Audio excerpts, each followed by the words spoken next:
કેમ છો વિદ્યાર્થી મિત્રો? મજામાં ને? આજે આપણે મહાભારત કથા, તમે રામાયણના વિડિયો જોતા ને, બરોબર ને? કે વાલ્યો લૂંટારો હતો, એ વાલ્યો લૂંટારામાંથી વાલ્મીકી ઋષિ કેવી રીતે બન્યા, એના ભાગ 1, ભાગ 2 અને ભાગ 3 આપણે સમજ્યા હતા. આજે આપણે ભારતીય સેવા ટ્રસ્ટ સંસ્કાર સહી સંસ્કૃતિ મહાભારત, બરોબર સેના આપણે ચેપ્ટર શીખીશું એક પછી એક, ટર્ન બાય ટર્ન. મહાભારત કથારૂપ મહાભારત, બરોબર છે. બહુ જ સરસ સ્ટોરી વાર્તાના ભાગરૂપે મૂકેલી છે, જેથી આપણને આપણા જે ધર્મ પુસ્તકો છે એનું જ્ઞાન પણ આવશે અને સમજવાની મજા પણ આવશે, બરોબર છે. આગળ વધીએ મહાભારત કથા. હવે બાળકો, નૈતિક શિક્ષા આયમની અંદર સૌથી પહેલા મહાભારત કથા રૂપના સૌથી પહેલો જે પાઠ છે, જે વાર્તા છે, પૂર્વ પીઠિકા. શું નામ છે? પૂર્વ પીઠિકા. ચાલો આપણે આ પવિત્ર અને મહાન ભરતભૂમિનો, એટલે ભરતભૂમિ એટલે ભારત દેશ, કેવું? ભારત દેશ અનેક ઉજ્જવલ પરંપરા ધરાવતો તેજસ્વી ઇતિહાસ છે, બરોબર ને બાળકો? મેં તમને કીધું ને, આજથી હજારો વર્ષો પહેલા આપણા દેશને એવું કહેવામાં આવતું કે સોને કી ચિડિયા. એ ખરેખર રિયલ જ હતો. આપણો ભારત દેશ ખૂબ ધનાઢ્ય, ખૂબ જ સરસ શાંતિપ્રિય દેશ હતો, બરોબર? આપણા દેશની અંદર એમ કહેવામાં આવતું કે દૂધની નદીઓ વહેતી. પ્રાચીન કાળથી અનેક રાજવંશો એના પર રાજ કર્યું છે. એમાં હજારો વર્ષ સુધી કેન્દ્ર સ્થાને રહી સત્તા ભોગવનાર અતિ સામર્થ્યશાળી અને સંપન્ન રાજવંશ એટલે કુરુવંશ. આમાં આપણે કોની વાત કરશું? કુરુવંશ. કોની વાત કરશું બાળકો? કુરુવંશ. કે કેટલા બધા રજવાડાઓ હતા, એમાં ખૂબ જ સામર્થ્યશાળી, ખૂબ જ સક્ષમ અને સારામાં સારું કોઈ રાજ હોય તો કયું હતું? કુરુવંશ. કયો રાજવંશ હતું? કુરુવંશ. આ જ વંશ ક્યારેક ભરતવંશ અને અંતમાં પાંડવ વંશ તરીકે ઓળખવામાં આવે છે. બાળકો, કુરુવંશનું બીજું નામ શું છે? ભરતવંશ. શું છે? ભરતવંશ. અને એનું જ બીજું નામ શું છે? પાંડવ વંશ. શું છે? પાંડવ વંશ. બરોબર. એટલે સ્વાભાવિક છે કે જ્યારે ભારત વર્ષના ઇતિહાસનું લેખન કાર્ય, ત્યારે આ વંશનો ઇતિહાસ મધ્યવર્તી ભૂમિકા ભજવે છે. જ્યારે આપણે ભારત દેશના ઇતિહાસની વાત કરીએ, ત્યારે આ કુરુવંશનો ઇતિહાસ સૌથી પહેલા આવે છે. કેવો આવે છે? સૌથી પહેલા. લગભગ 5000 વર્ષ પૂર્વે હિમાલયની પૂર્વના તિબેટથી લઈને હિન્દી મહાસાગર અને મધ્ય પૂર્વના ગાંધારથી, એટલે કે આજના તુર્કસ્તાન લઈને દૂર પૂર્વના જાવા, સુમાત્રા એટલે કે આજના ઇન્ડોનેશિયા વગેરે જેવા વિસ્તારમાં ફેલાયેલો વિશાળ પ્રદેશ પર કુરુવંશના રાજાનું ચક્રવર્તી શાસન ચાલતું હતું. ચક્રવર્તી એટલે એક જ રાજાનું શાસન બધે ચાલતું હોય એને કેવું કહેવાય?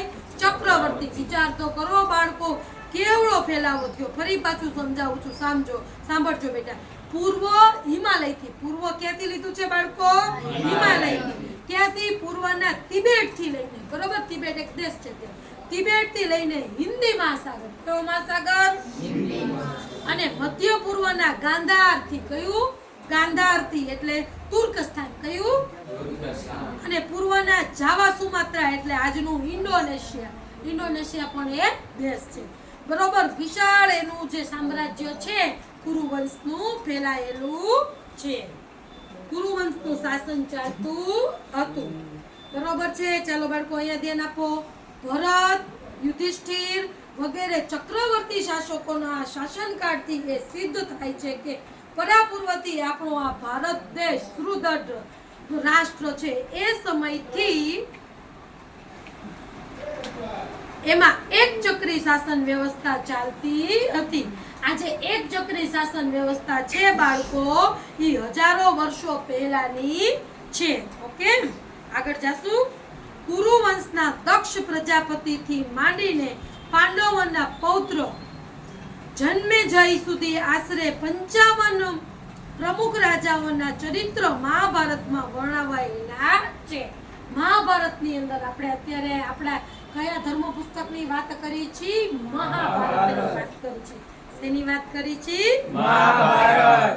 પરંતુ સંપૂર્ણ સમાજમાં અને એની વ્યવસ્થામાં ઉથલ પાથલ મચાવનાર મહાયુદ્ધ જેની વચ્ચે ખેલાયું હોય કૌરવ પાંડવોનો ઇતિહાસ અહીં આપણે વિશેષ જોઈશું.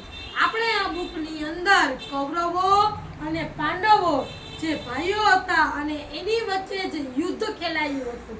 શું ખેલાયું હતું? યુદ્ધ. અને એ યુદ્ધ ખેલાયા બાદ જે કાંઈ ઇતિહાસ રચાણો છે, જે ધર્મનો જય થયો છે, જે સત્યનો જય થયો છે, જે કાંઈ ઇતિહાસ રચાયો છે એની આપણે આ બુકની અંદર માહિતી મેળવવાની છે. આ યુદ્ધ એટલે બે ભાઈઓ વચ્ચેના સંપત્તિના વિભાજન માટે થયેલા વાદ વિવાદ, વિખવાદ માત્ર નહોતું, એમાં અનેક શાશ્વત માનવ મૂલ્યો ગૂંથાયેલા હતા. બાળકો, આજથી હજારો વર્ષો પહેલા સંપત્તિ માટે વિભાજન, જે બે ભાઈઓ વચ્ચેના વિભાજન હતા એની અંદર આપણને આખી સ્ટોરી સમજાવવામાં આવી છે કે ફક્ત ખાલી સંપત્તિ માટે જ વિભાજન નહોતું, પણ સત્યના જય માટે, બરોબર છે, ધર્મના જય માટે જે કાંઈ યુદ્ધ લડવામાં આવ્યા હતા એની પણ આમની અંદર કથા કરવામાં આવી છે. એ કાળનો કૌચિત કોઈ રાજા હશે અને આ સંઘર્ષથી દૂર રહી શકે. આ જ યુદ્ધ પૂર્વે ભગવાન શ્રી કૃષ્ણએ અર્જુનને શ્રીમદ ભગવદ્ ગીતા નામે ગીતાનો ઉપદેશ આપેલો, જે આજે હજારો વર્ષો પછી આજના યુગમાં પણ એટલો જ અસરકારક રીતે માર્ગદર્શક છે. હવે જ્યારે કૌરવો અને પાંડવોની વચ્ચે યુદ્ધ થયું હતું, તો આ યુદ્ધની અંદર ભગવાન શ્રી કૃષ્ણએ, બરોબર છે, ભગવાન શ્રી કૃષ્ણએ અર્જુનને ચાલુ યુદ્ધ દરમિયાન જે ગીતાનો સંદેશ આપ્યો હતો, જે ગીતાનો ઉપદેશ આપ્યો હતો, એ ઉપદેશ, એ સંદેશ આજના કળયુગની અંદર પણ એટલો જ અસરકારક રીતે માર્ગદર્શક છે. ગીતાજી જેટલા અર્જુન માટે માર્ગદર્શક બન્યા હતા એટલા જ ગીતાજી આપણા બધા માટે માર્ગદર્શક સમાન છે. બાળકો, તમારા જીવનનો કોઈ પણ પ્રશ્ન લઈ લો, કોઈ પણ પ્રશ્ન તમે લઈ લો, તો હરેક પ્રશ્નનું નિવારણ તમને ગીતાજીની અંદર મળી જાય છે. તો બાળકો, મહાભારત કથારૂપ, બરોબર છે, આની અંદર આજે આપણે પહેલું ચેપ્ટર છે એના વિશે માહિતી મેળવી છે અને દરરોજ ટર્ન બાય ટર્ન આપણે એક એક ચેપ્ટર્સની માહિતી મેળવશું, બરોબર છે. પાંડવોનો જન્મ કેવી રીતે થશે, કૌરવોનો કેવી રીતે થશે, ભગવાન શ્રી કૃષ્ણનો કેવી રીતે થશે, શું કામ યુદ્ધ જેવી ભયાનક પરિસ્થિતિનું નિર્માણ થાય છે, એ ટર્ન બાય ટર્ન હરેક પ્રશ્નનું સોલ્યુશન આપણે એમાંથી મેળવીશું.